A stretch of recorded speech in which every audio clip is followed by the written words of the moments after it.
Okay, this video is going to be a basic introduction on patent searching.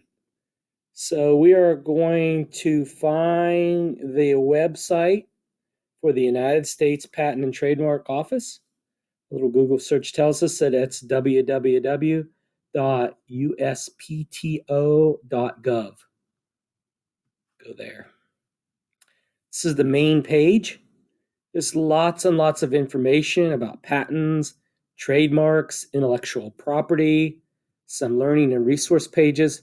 We're going to jump right to the find it fast, quick links. We're going to click on patents. And you can see there's patents that are completed, and then these are for patent applications, which may or may not be complete. We'll go here first and look at the completed patents, issued patents.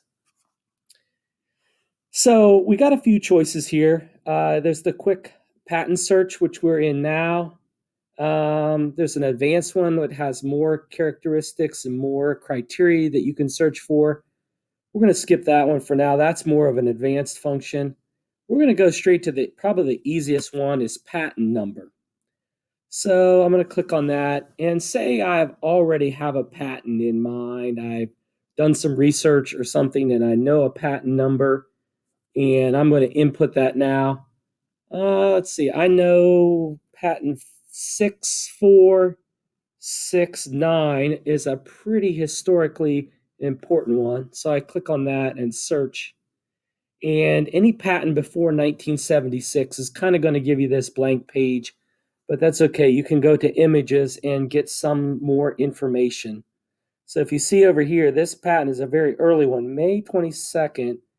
1849. U.S. history, folks. What was around that time of our history? See here. Well, this particular patent happens to be a manner of buoying vessels. So a way to make boats float better, I guess. Anybody recognize that name right there? We're on the drawing page. I'm going to go to the front page. There it is, United States Patent Office, Abraham Lincoln of Springfield, Illinois. He is, a little trivia here for you, he is the only United States president to ever receive a patent, been issued a patent. So there you go. Abraham Lincoln has a patent. All right, let's try another one. Go back to that part number search. And let's try a little bit something different here. If you look down here and you see in a previous video, we talked about design patents and plant patents and utility patents. I have a design patent here that's kind of interesting. And so for design patents, I need to put the letter D first. And then I know this one is D558758. And we'll hit search. Now, this one, quite a bit newer here. Now we're up to January 1st, 2008. So I'm going to click on images, and it's going to take me to that front page. And here we see some interesting information, United States Design Patent. Here's that patent number, that unique number that every patent has, data patent. The title is right here. This is not necessarily the trade name or the brand name, but it's just a general description. This is an electronic device. Wonder what this could be. I'll scroll down a little bit. I bet you guys recognize that one, huh? So let's sneak back up a little bit here. See some other interesting stuff here. The assignee, remember the assignee is the company that owns it. There's Apple. And look right here. There's Apple. They recognize this guy right here. Steve Jobs. So patent number is important. Patent date is important. All right. Kind of got the hang of it. Let's try something different. So that was let's go back to the cursor. That was the patent number search. So if you know the number, you can type in the number. Maybe you find something around the home and it has label on it and it says US patent, you can go check it out and find out more information about that particular patent. We're going to use this quick search, which is basically I'm allowed to put in keywords here or anytime I search terms, and then I can select whether I want different fields. So I'm going to pick one. I know the name of a particular inventor, so I'm going to pick inventor name. And in this field, I'm going to put Heartline. And then I'm going to refine my search a little bit. And then I also am going to choose from this list, and I'll show you here in a minute. You can see a bunch of different criteria I can search through. All fields, title, abstract, issue date, all different parameters for the applicant. Some classification names that are unique to the Patent and Trademark Office. Some different criteria for the inventor, and then a lot of other nomenclature and numbers and things that you can look for and search for. I'm going to pick inventor city, and I'm going to put in Petersburg. So I'm going to search for anything that has an inventor name of Heartline that lives in Petersburg. And wouldn't you know, I got 5 results. Let's see. Hey, I know that guy right there. Heartline Jeffrey D. Petersburg, Kentucky. So, interestingly enough, this is a corporate patent, as I mentioned before.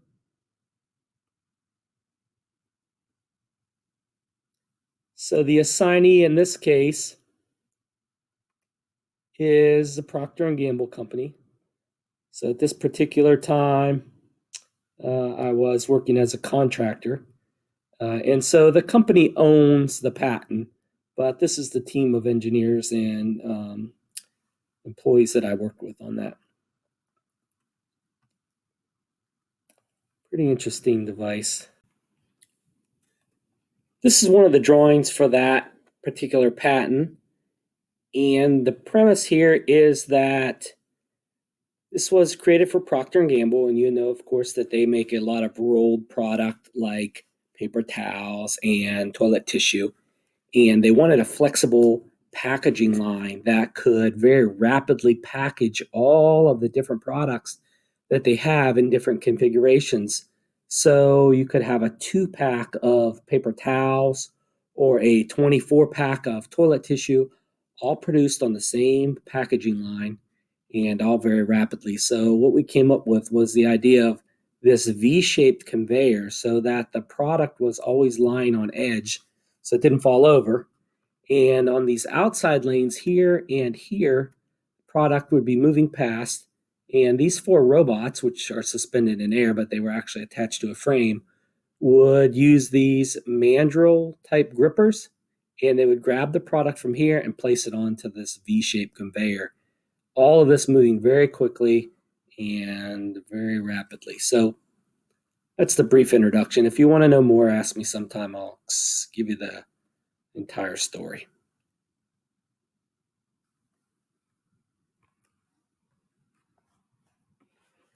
Okay, so let's go back to the quick search term, and you're getting the hang of this now, and you're thinking to yourself, I'm going to go out and try an invention. And so you want to see what's out there already. And you think, you know what? I have a great idea for a pencil sharpener. And my pencil sharpener is going to use a power drill as the motor. So I'm going to make a pencil sharpener with a power drill. I wonder if anyone's tried this yet. So I do a search, and it's working. Looking, searching.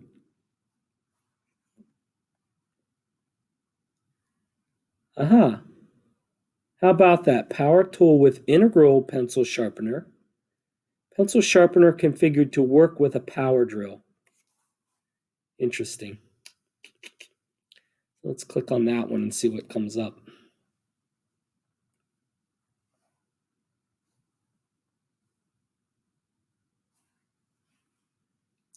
I'm going to go straight to the images again and see what they've got here.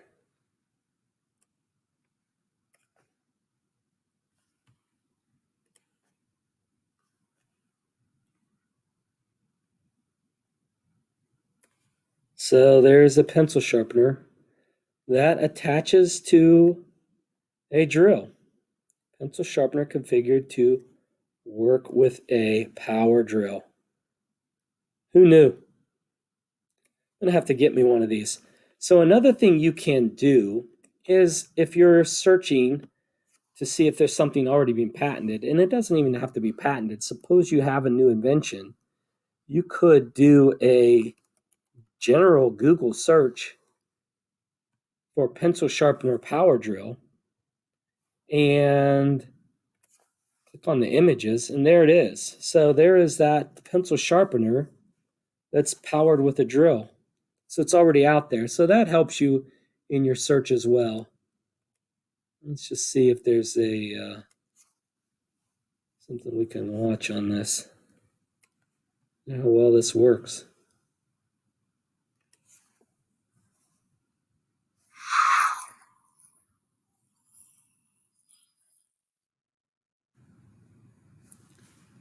All right. So if you want to sharpen the pencil really, really fast, there you go.